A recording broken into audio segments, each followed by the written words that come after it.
The act of laboring and giving birth is like a form of worship like no other. Like, never ever in my life have I ever focused on something, like meditated almost on something with every single cell of my body so hard.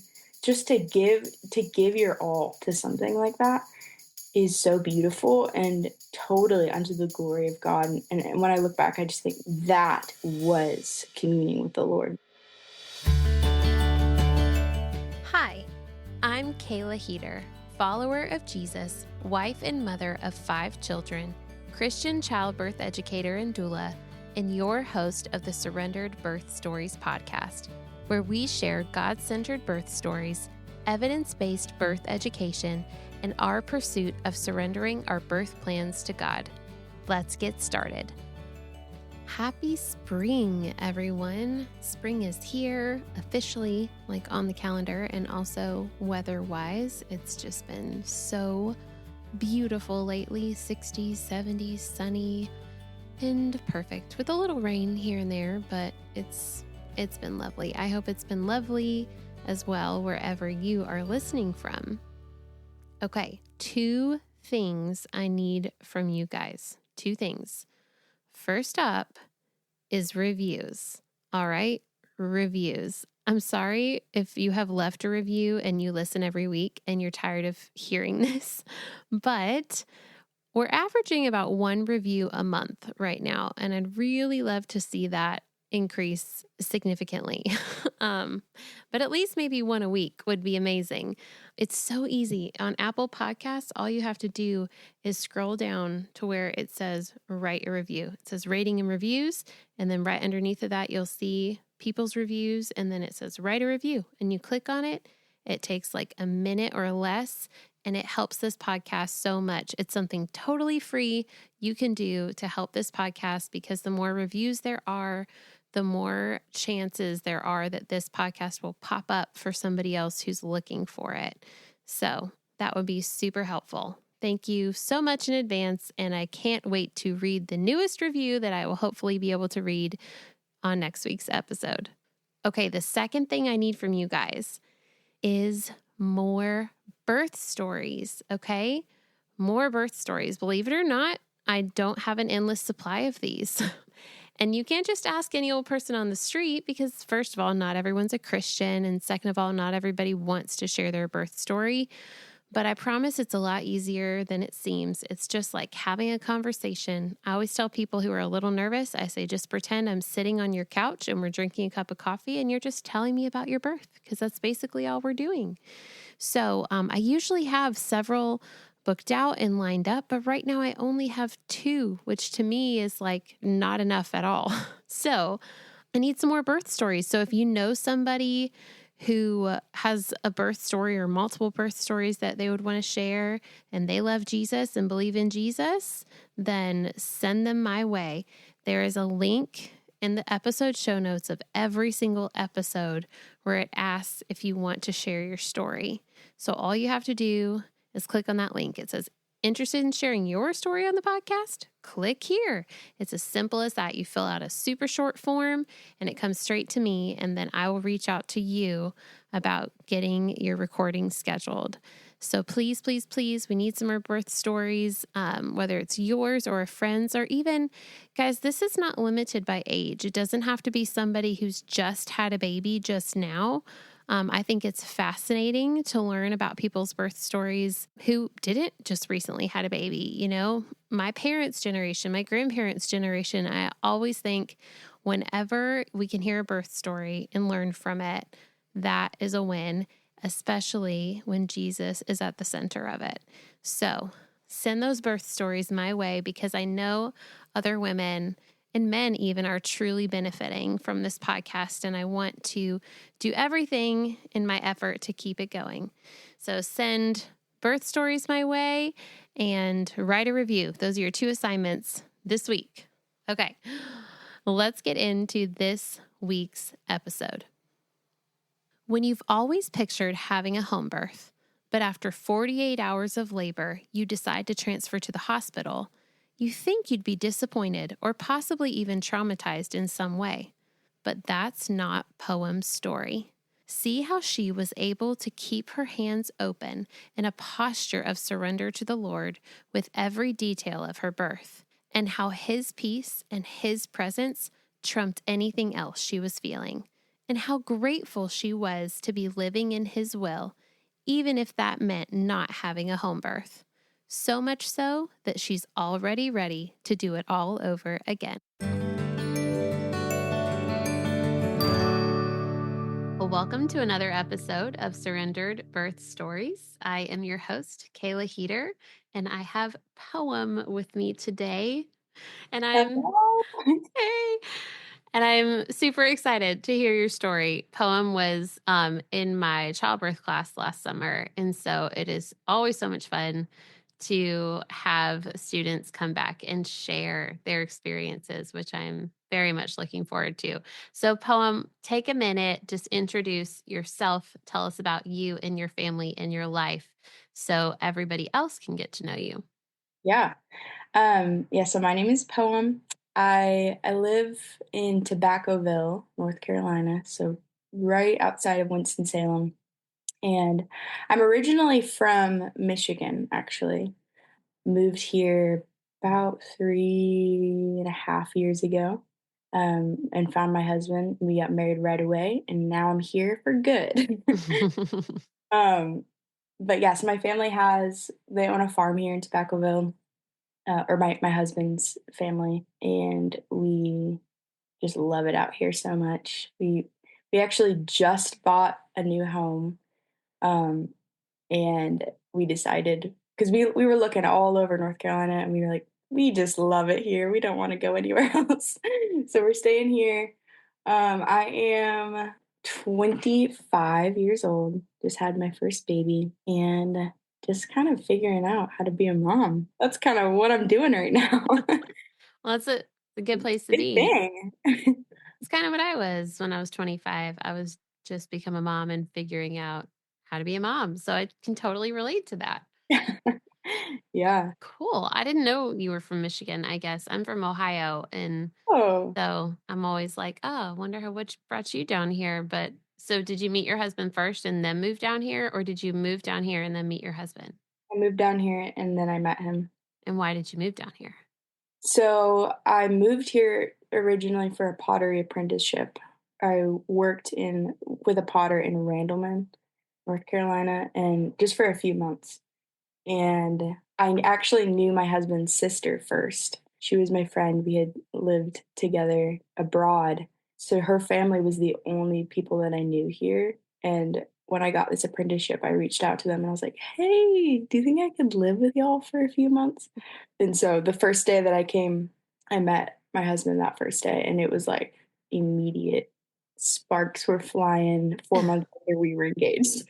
Wow. Yeah, That's so cool. So you're a potter too? I am. Yes.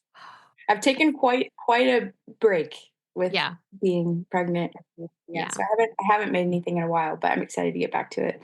That's so cool. Yeah. That's on my, I don't want to say bucket list. That's on my list of things to learn because my mama, she used to make these gorgeous pieces, like handcrafted, all these like super extravagant decorations for like Halloween and Christmas. And she would make those Christmas trees that you put all the little lights in.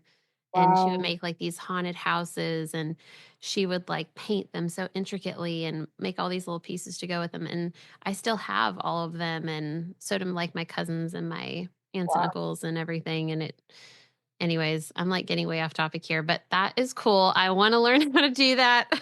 So I'm gonna start doing some workshops soon, so you'll have to come on out. cool. Gosh, I would love that. Yeah. Okay, awesome. I know we're here to talk about birth, but I always think it's fun to hear about a person's life too, Yeah. like outside of that. All right. So then you met your husband. 4 months later, you were engaged. I'm guessing it wasn't a very long engagement. 4 months later. Okay. So then you're married. So then from when you got married, then how long was it until you got pregnant? And what was that story? Was this like a super intentional, we want to get pregnant right away? Or was this like a Whoa, we're pregnant. Surprise. Like, what's the Uh, story there? so it was almost 2 years from when we got married to when we got pregnant, and honestly, I mean, we were open to it, like, we weren't intentionally trying to have a baby, but I also had stopped taking birth control and was, like, loosely doing natural family planning. It was kind of like we knew It was inevitably it was possible. gonna happen. Yeah, it was gonna happen. Um, but yeah, so it was very shocking. Like I remember the moment I took the test was with my husband. We were both there waiting for the 3 minutes, and just utter shock. Like I don't even think we said a word for like 5 minutes. Just could not believe that that was possible. But so happy. Like there was no, yeah, I was not sad at all. I was just purely joyful. The only emotion that was maybe not so great was I was a little nervous about finances. I had no clue like how much does it cost to have a baby? Yeah. And we didn't really have health insurance, so we were like, "Oh my gosh, what do we do now?" But, of course, everything works out, and it did. Great. So, how did the pregnancy go then? Was it smooth? Were there any hiccups or anything along the way? Did you feel okay? Yeah, I actually had a great pregnancy. I totally understand that some women have difficult pregnancies, but I was like, "This is great. People are so much nicer to me." I felt great. I barely had any nausea and yeah, I didn't really have any complications. So I just like looked cute, had a cute little belly, and people were nice to me. It was wonderful. We did a lot happened while I was pregnant. Like we sold our house, moved 2 different times into 2 different rental homes. We had a really tragic loss in my family, and so a lot happened during my pregnancy, but God was so near and so faithful that I it was a beautiful pregnancy. Maybe that's why it was such an easy one because there was so much going on. God was like, "You don't need a crazy pregnancy." Yeah. Like giving you all the grace Yeah, in that season. yeah. So how did you figure out your care? Did you go see an OBGYN? Did you try and find a midwife? How did you go about deciding who your care provider would be and where you would deliver?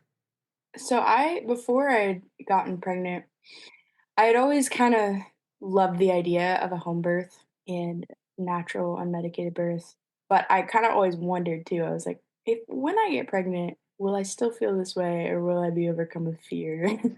But as soon as I got pregnant, I just started looking around, researching. I knew nothing about how that process worked. And I just started praying about what where did I feel the most peace when I envisioned giving birth.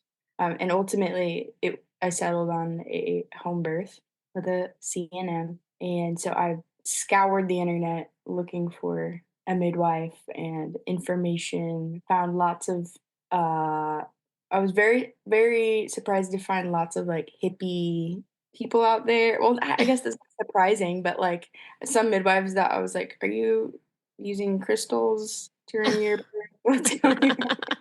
Like it's some new agey, yeah. Yes, yeah, yeah.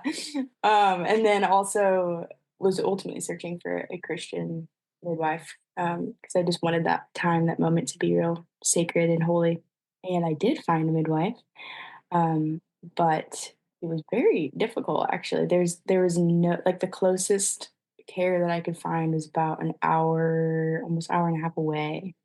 So thank the Lord that she would travel to me.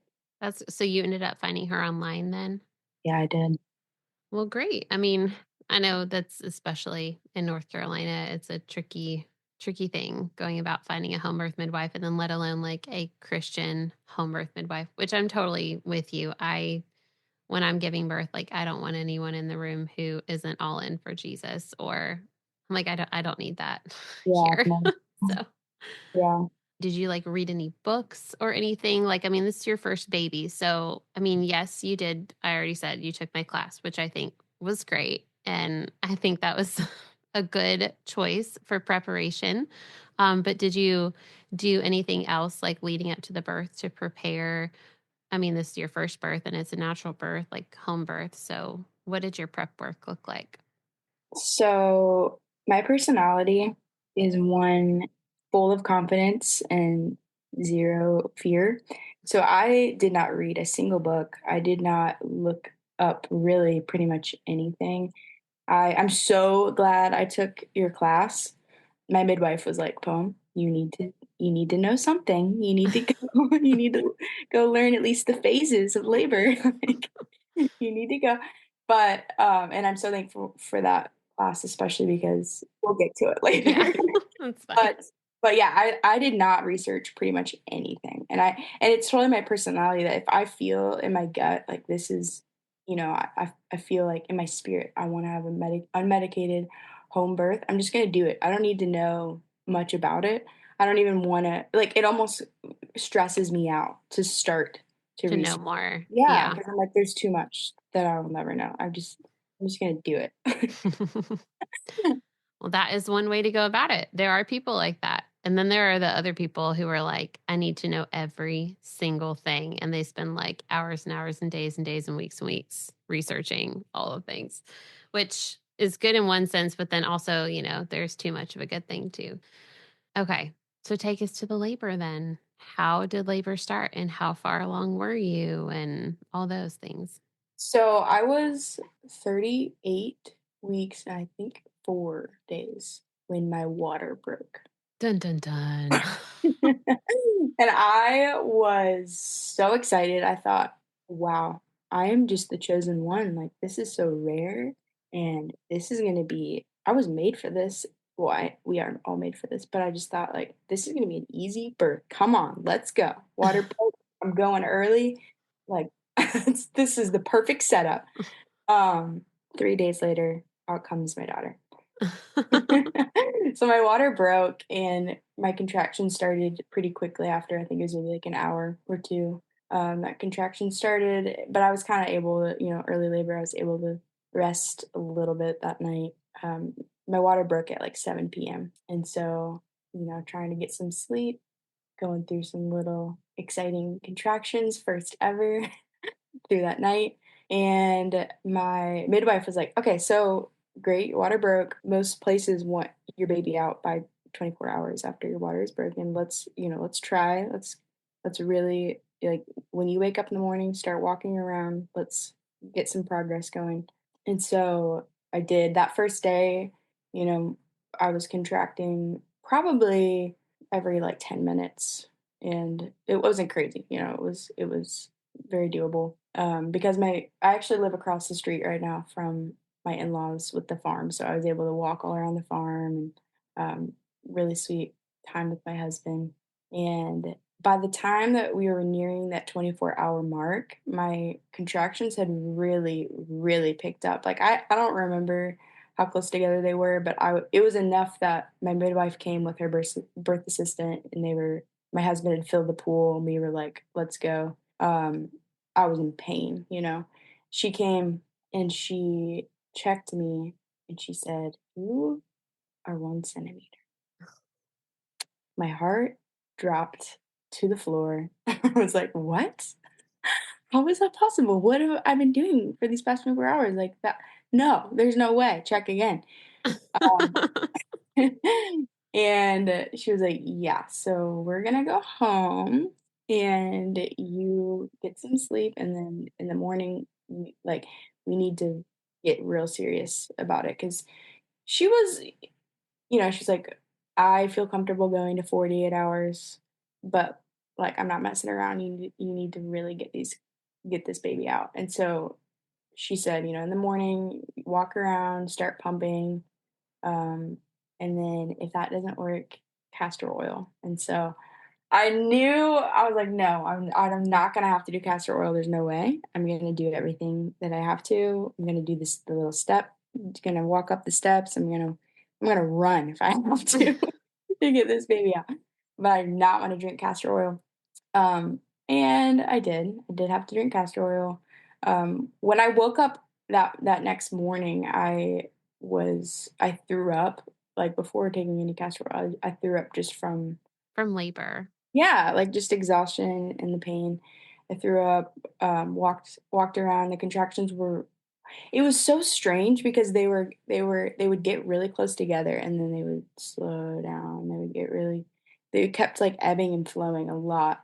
And I also had no clue how to use my pump, and so thought I was pumping, but I was not. So that was not effective whatsoever. I ended up drinking castor oil, immediately threw up everything inside of me. Like as soon as it You just took it straight, you didn't take, like, the midwife's brew? took it straight, I thought I'm hardcore. I don't need that mix. Took it straight up immediately. Everything came out of me. Um, and so then my husband was like, "All right, we need all of the ingredients." He sent his mom out to go find all the things for the midwives brew. And later on, I ended up taking it, and it stayed in me a little bit longer. But again, You threw it up. threw it up within like an hour or two. Um, and like genuinely, for people listening, just keep listening. I This sounds awful, but I promise you, this is a good story. um, Yeah, so it got real crazy that second day. My contractions were about 1 minute apart, like 1 minute on, 1 minute off. I mean, I was not even in this world. Like, I couldn't open my eyes, I couldn't talk. I was full force in the zone. Um, my my midwife came again right around that 48-hour mark, and again, we had the tub filled up, we were ready to go. This time, though, I was like, "She's coming out, I know it for sure." She checked me 3 centimeters. Poor girl. Heart dropped Mm. even further than I thought possible. Yeah, so I at that point, I was so exhausted. I was so dehydrated. I mean, I was drinking pretty much in between every contraction, I was just nonstop drinking water, and I still was thirsty. Like, I could not get enough water inside of me. Um, and my midwife was like, "All right, come on, let's get you into some new positions. Like, this is gonna be fine." She was so encouraging, so like she believed in me so hardcore. My husband too was like, "You can do this, babe." And at that point, I was just so tired and wanted my baby so badly that I was like, I'm sure that I can do this, but I really feel in my heart that I need to go to the hospital." And, I could tell that my husband and my midwife were a little bit sad and disappointed. But the fact, because another thing about me is I'm a people pleaser, like to the core. I'm a people pleaser. So the fact that in that moment I had like the ability to say, "No, we need to go to the hospital," is actually very baffling to me when I look back. I can't believe, because I literally I couldn't talk. I couldn't open my eyes. And somehow I was able to make this very large decision to transfer care. So I know from that moment on, the Lord was all there. He was in every single detail of that transfer. We got to the hospital about like 8 p.m. that night. So that was like 49 hours from when my water broke. And my at that point, my contractions were about 4 minutes apart, and they immediately put fluid in me, and then they slowed down, like, to, like, 10 minutes apart, and they told me, "You were so dehydrated that your body." I don't know if you know anything about this. They told me I was so dehydrated that my body was, like, overcompensating and, like, overworking itself, and they gave me the epidural. This is so my heart was so open. My hands were, I had heard so many stories of births that didn't go the way that the mom wanted it to, and the expectations were not met. I knew in my heart that going into labor and birth, I had to have my hands open to whatever could come, or else I would be heartbroken and I would have these unfair expectations. And so when all this was happening, like I just felt, I think because of the posture of my heart, I just felt so much peace. Like I felt as soon as I got to the hospital, I actually felt God there. Like I could feel so much peace. Like this was the right decision for me. And even when that epidural hit, I mean, it worked for me. And so that's also a whole nother level of peace that you feel all throughout your body. But uh, yeah, so they gave me the epidural, and then basically, I got to sleep that night and woke up in the morning and was ready to push. Um, so yeah, it was like right when the nurse when the shift changes, like right at 7 a.m., they told me you're ready to push, and I was kind of like ticked off, like, come on, I finally got to like know this midwife on the night shift, and now she's gone. Okay. Um, but then angel nurse walked through those doors. She said, "Hi, I had an attempted home birth last year and I transferred to the hospital after 2 days of laboring. I'm here with you. I know your story and I she's like, I'm a crunchy nurse, and I'm not gonna let anybody do anything to your baby that you don't want them to." And just like I felt in that moment, I was like, "Oh, okay, this is it. This is right." Like God had this all ordained and figured out, and it's gonna be all right. Like she's got me covered. And I think probably most moms feel whoever is there with them while they're laboring and pushing, they probably feel so connected to. But she really was I just have so much love for her in my heart. I pushed for about 2.5 hours, and because I had the epidural, I couldn't do too many different positions, but I pushed on my sides. That was the best, most progressive way, I guess, for the baby to come out. And she came out at that 2.5 hour mark, and my body was just flooded with all of the hormones that everyone talks about. The epidural for me actually worked so well. I was able to feel exactly what I needed to. I knew exactly when to push. It was miraculous. It really did work for me. They did because my water had broken from so long ago when I got there. They were definitely a little bit scared for me. Like they were trying to spook me with that I was high risk, and they were like, You're probably gonna need antibiotics." And I was like, "Heck no, let's go. We're fine." I think if I hadn't have taken your class, honestly, it would have been a different story. I felt so confident just knowing like what was going on, what they were connecting to me, what they were proposing, and I just had, the wherewithal to be like, I don't think so. Like, I that's not necessary. Um, or even just a question.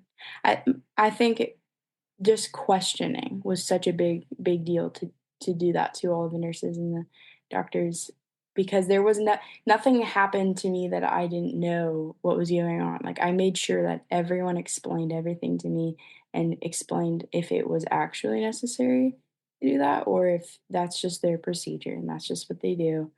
We ended up I think she was born at like 8:30 a.m. and we left the hospital by 3 p.m. Wow. Yeah, we were out of there. We She was healthy and happy and fine, and my midwife had kinda warned me. She was like, "They're gonna try to keep you there for a long time, especially because you're high risk," because in quotation marks, everybody, high risk because my water had been broken for so long. But she was like, "You can get out of there. If you wanna go home, you can go home." And so we had to really stand up for ourselves, and the amount of different, like, people that kept coming in and saying, "No, you should not leave, you should not leave, you should not leave." We just had to say, "Okay, tell me your concerns." "Okay. You want us to like, watch her temperature and her heart rate? Okay, we can do that. We will definitely do that. Thank you for your concern." Like, Yeah. it took so much, to get out of there, but we did. We came home and she was happy, she was healthy, and so was I, and it was from the time that my water broke to the time she came out, it was 62 hours. Mm, that's a long one, poem. Yeah, That's a yep, long one. yeah. But I'm so glad you were able to, just like we talked about, like, you had this plan, you had this vision, you had what you felt like was going to be best for you, but you kept your hands open to it. You surrendered that, knowing that, like, ultimately the Lord was in the details. And that's where you got that peace from, like having that peace, which I think is so, it's, to me, it's like the most important part of labor, like, is that feeling how you feel when you're laboring, regardless of what's happening, as long as the Lord's peace is with you. It doesn't matter what's happening, you know? That's so wonderful. I love that. I mean, I know it wasn't the home birth that you initially thought it was going to be, but the fact that you felt like God was there and God was with you and even just like bringing that nurse in and everything. I love to hear that. Yeah, it was crazy. Also, there's, like, 2 more details I totally forgot. The baby doctor, whatever that official name is, The that was pediatrician. yeah, who was assigned to us ended up being, like, a family friend that just randomly was working there and was on shift and happened to be assigned to us. It was so That's amazing because I was going to say, when you said you got out that early, usually it's like they're okay with mom leaving. It's usually the baby that the pediatricians like to hold on to. And it's usually like the pediatrician is the one preventing you from being discharged more so than the obstetrician. Okay, so that explains that. So you knew her. So that's great. yeah. Yeah, it was so good. She was very, her preference would have definitely been for us to stay. Um, but she also was like, "Here's my number. Call me 24/7. I'm here for you." So, Well, cool. yeah, it was great. And I totally forgot to mention this. I think this is why it took so long to get my daughter out of me, was she came out with her arm up. Oh man.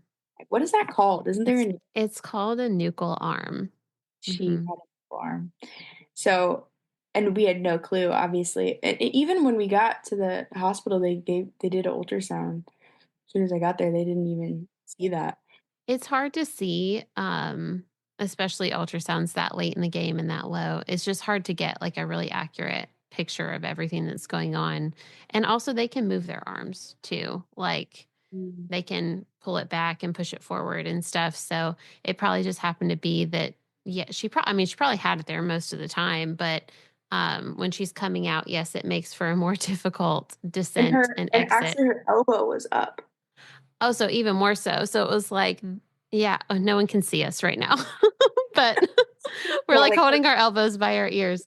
Um, yeah, yeah, that's even trickier because that would make the gap even or the diameter even wider. yeah. So, that was very surprising, but it was so cute because as soon as she came out, she reached her hand out, like, before her head even was She out was there. like, ah, yes, freedom. Yeah. She was like, "I'm coming out." Yeah.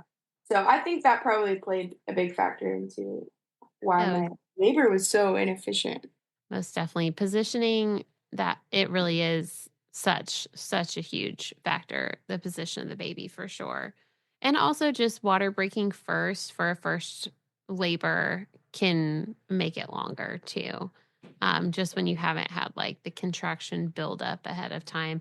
That tends to be like for first labors, if your water breaks first before contractions start, it tends to make for a longer labor. Not always, but usually. Amusing. Well, now I'm so motivated for the next one that I wanna have what is it called when the baby stays in the water In the never sack, in call or on call, yeah. A ends? mermaid birth? Mermaid birth, I want one now so bad. Hey, girl, I want one too. I have 5 and I haven't gotten one yet, but I want one too. You gotta up those vitamin C levels as much as you possibly can. Do you remember that when we talked Yeah, about that? yeah. It was like Yeah, that cherry. acerola cherry, that's what I took, yeah.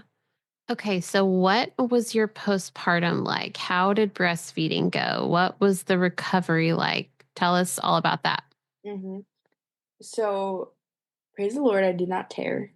Yes, that's awesome. Even with that nuchal elbow. Yeah. Very, very lucky, blessed for that. So, as far as, like, my bodily recovery, it was not hard at all. I had a very sweet postpartum, just being able to snuggle my baby, and breastfeeding it went well until I realized that she wasn't gaining weight at the rate that is desired and wanted. And so I did have to get a lactation consultant, and I did have to triple feed and like weigh her every day, which that was a lot. I definitely had a little mental breakdown with triple feeding, especially. That was a lot of work. But eventually it was all about my supply, and eventually I got my supply up to the point where I didn't need to pump anymore, and she was gaining weight. It was probably about like a month period of time where it was just the monotony of pumping every couple of hours.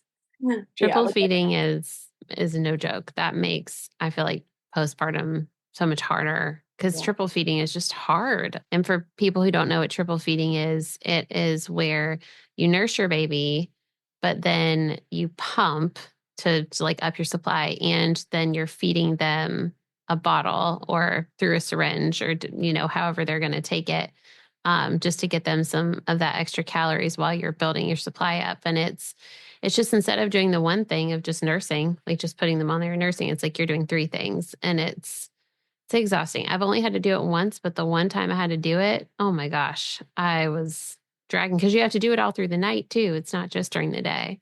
Yeah, it was a lot of work. I actually my lactation consultant thought that I had insufficient glandular tissue, Issue. Mm-hmm. and based on just like the way that my breast presented, and maybe I do have it, but she was very surprised at how much I was able to actually create with how severe it appeared that it was. Well, Um, were you able to just continue like nursing her exclusively after the triple feeding was done? Yeah, yeah, that's where Yeah, we're at then now. you don't have IGT. Then the people I know with IGT, they cannot, I mean, like, it's like they almost don't make milk at all. Mhm, Like, or they make very, very, very, very small amount. Like, they could pump all day for like 24 hours and get like an ounce. mm, So, yeah, it doesn't sound like that's what you have. Maybe that was just like the initial, this could be possible as to why this is happening. But if you're still, I mean, it sounds like she's doing great now, and it's been like 6 months. So, 5 months? How old is she now? 5 months. 5 months. Yeah. Can you tell us her name? Yes. So her full legal name is Mary Earl Dressler Nicholson. Oh, and then so what do you call her on a daily basis? Call her Merle. Merle. Love it. And how Yes. much did she end up weighing? When she was born, Yeah. she was 7 pounds, 4 ounces. That was my daughter.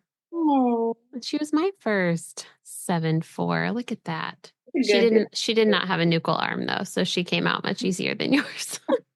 But yeah, I honestly hesitate to even tell my story a lot of time or like go into detail on it because I don't want to scare people.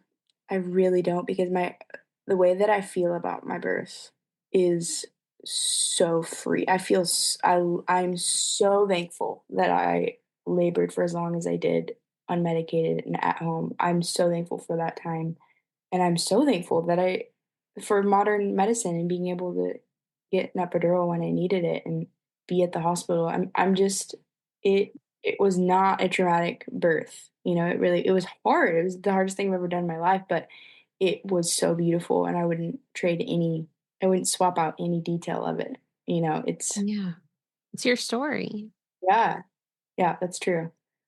Um Well, have and you you used the epidural as the tool that it truly works best for. Like, you used it when you had been it wasn't like you had your first contraction, you went to the hospital and got it. You know what I mean? Like, you labored for days before you got it, and you were doing all the position changes, and you were doing all the different things, like, and you hadn't slept in several days. And so, and this is what I tell people in class, like, yes, I tell them all about the risks of getting an epidural.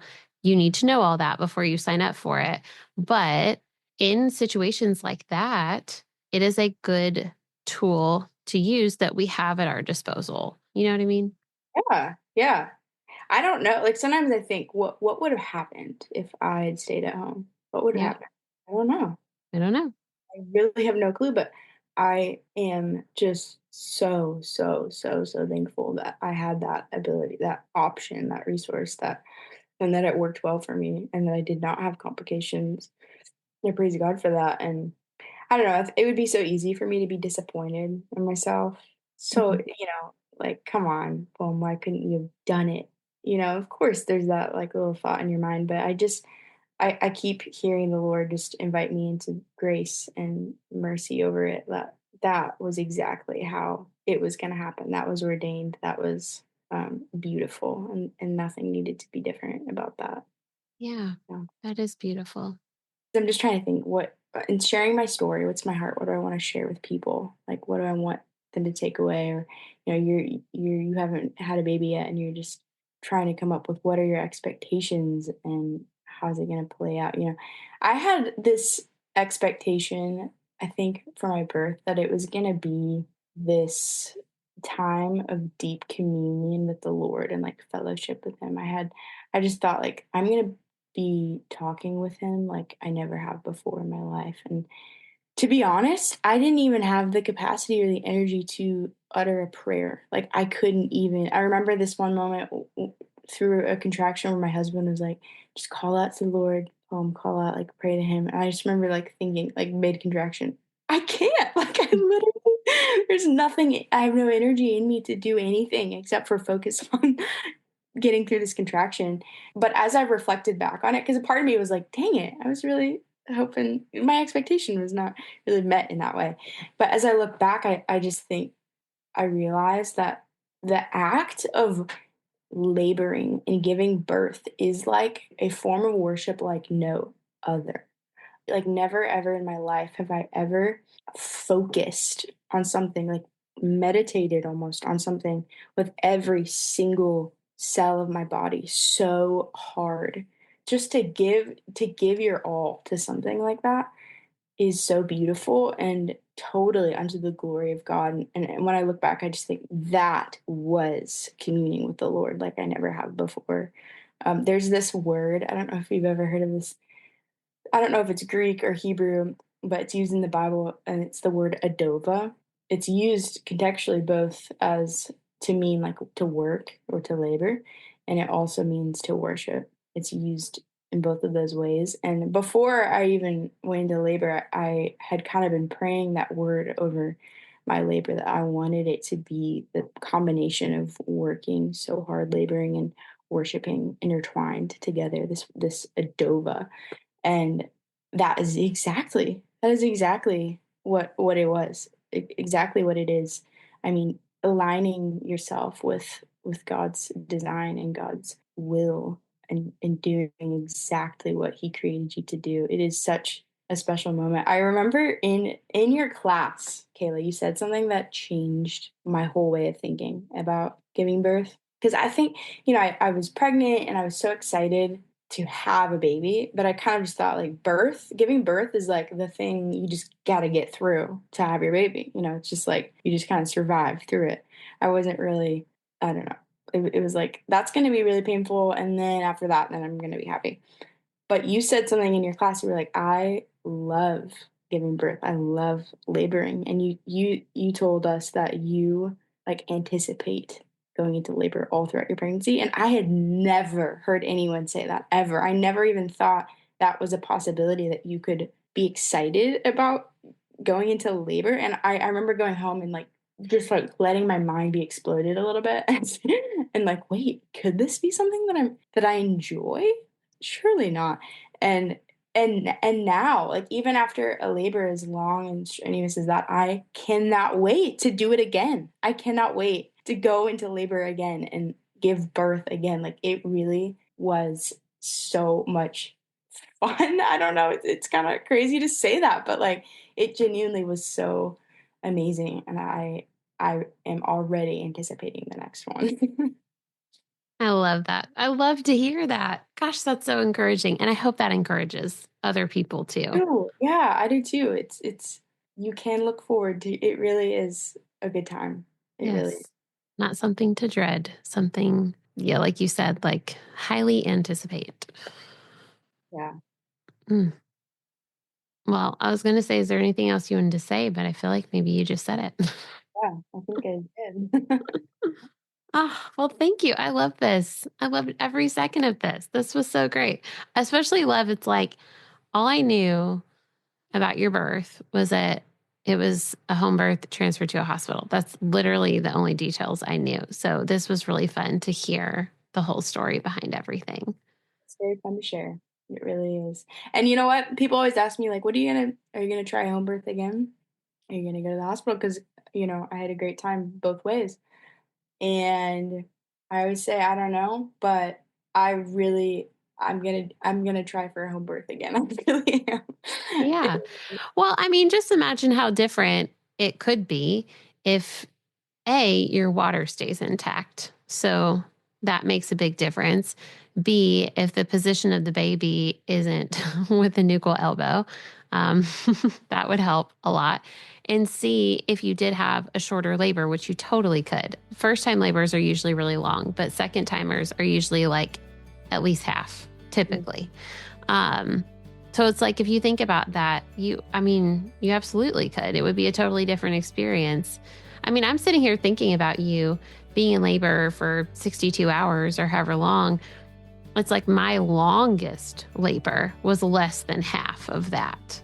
So I'm like, I'm just in awe of you for Yeah, even I making guess it that far. there is a part of me that's like, I can do anything. If I can be in labor for 62 hours, come on, I can do anything. I For can real. really have an unmedicated birth. Definitely. Thank you so much for listening to today's episode. You can reach me at Surrendered Birth Services on Instagram or email me at contact@surrenderedbirthservices.com. Be sure not to miss an episode by hitting the follow button. Also, we'd love for you to leave a written review of the show so that more people's births and lives can be changed by the love of Jesus and the empowerment of accurate birth education. If you really enjoyed this episode in particular, please take a screenshot of it and post it to your Instagram story, tagging Surrendered Birth Services. If you would like to be a guest on the Surrendered Birth Stories podcast, please click the link in the episode show notes to fill out your interest form. Also, if you're interested in taking my childbirth classes, birth consultations, or having me as your birth doula, please click on the link in the show notes to take you to my website for online and in-person options. Just as a reminder, this show is not giving medical advice, so please continue to see your personal care provider as needs arise. We hope you have a great week, and remember, learn all that you can, make the best plans, and then leave it in God's hands.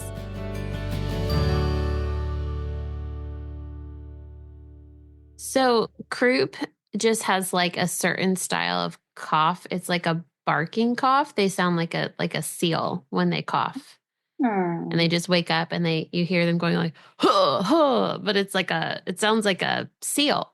Gosh, that was not a good seal. that, that was more like a, Sounds like a sumo wrestler. that's what I was going to say. It was like a sumo wrestler. Okay. I cannot impersonate a seal.